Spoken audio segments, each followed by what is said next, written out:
Sorry for the delay. I thought we had recorded it earlier, but I guess it didn't record. So let's try it again, okay? Good morning. God bless everybody listening and watching. And just a short thought for us in 2 Samuel.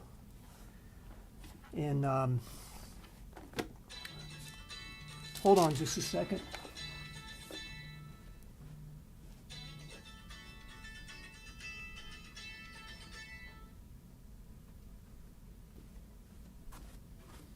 Okay, that was the AV. So I think we're okay. We're going to try it again here. Okay.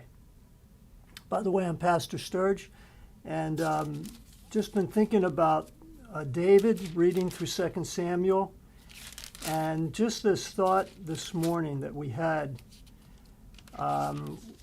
when David returned from defeating the enemy, and his son was killed, and he got back. There were two people that met him, and one was Mephibosheth, and the other one was Barzillai.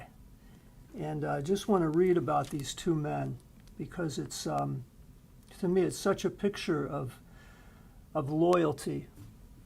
And first of all, just want to say to everybody watching and listening, thank you. Thank you for being loyal to your King, to our King, Jesus.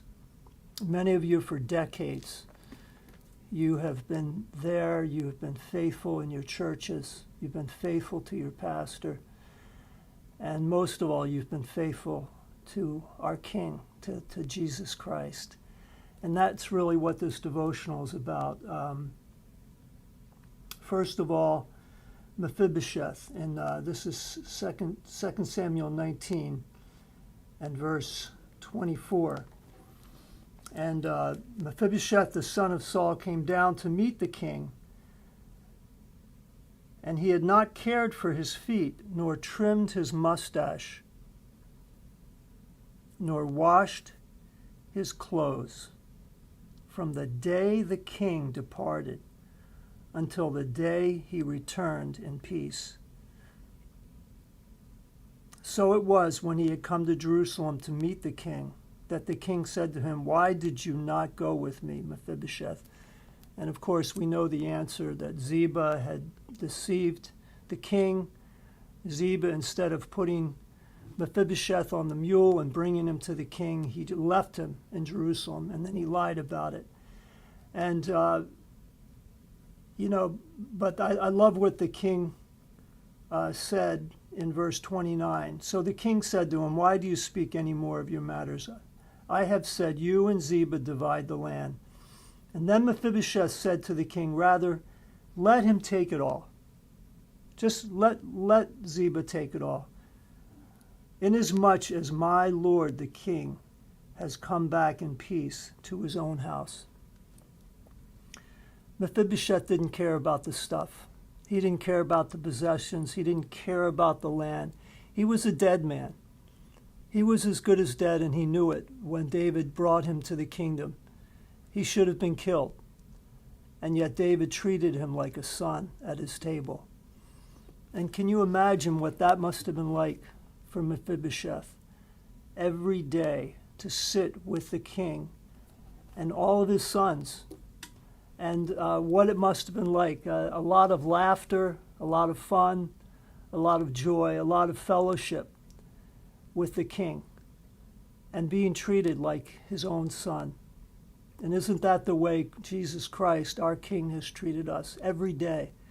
Every day. He's been so kind to us. And when the trial comes, what I find in this story is I find loyalty. I find loyalty. Mephibosheth was loyal to David. He was loyal to his king. And then the other man was Barzillai.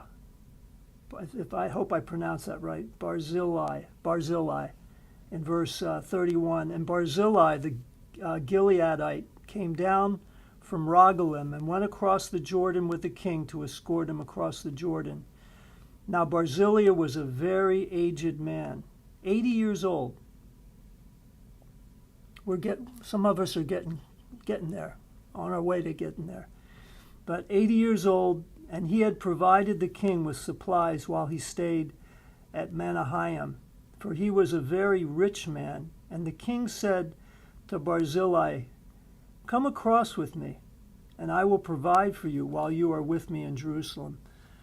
But Barzillai said to the king, "How long have I to live that I should go up with the king to Jerusalem? I am today 80 years old. Can I discern between the good and the bad?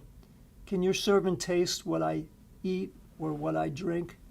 Can I hear any longer the voice of singing men and singing women?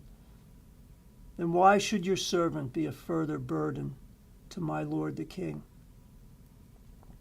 Maybe sometimes we feel that way. We feel like, I've been in the ministry for years, and I'm not as useful as I used to be. I'm not as useful as I used to be to the king. I'm not as useful as I used to be to my pastor, to my church. But I loved David's attitude. Verse 38, the king answered, "Shimon shall cross over with me, and I will do for him what seemed good to you. Now whatever you request of me, I will do for you." Wow, what a beautiful statement. Whatever you request of me, I will do for you. And then all the people went over the Jordan, and when the king had crossed over, the king kissed Barzillai and blessed him, and he returned to his own place.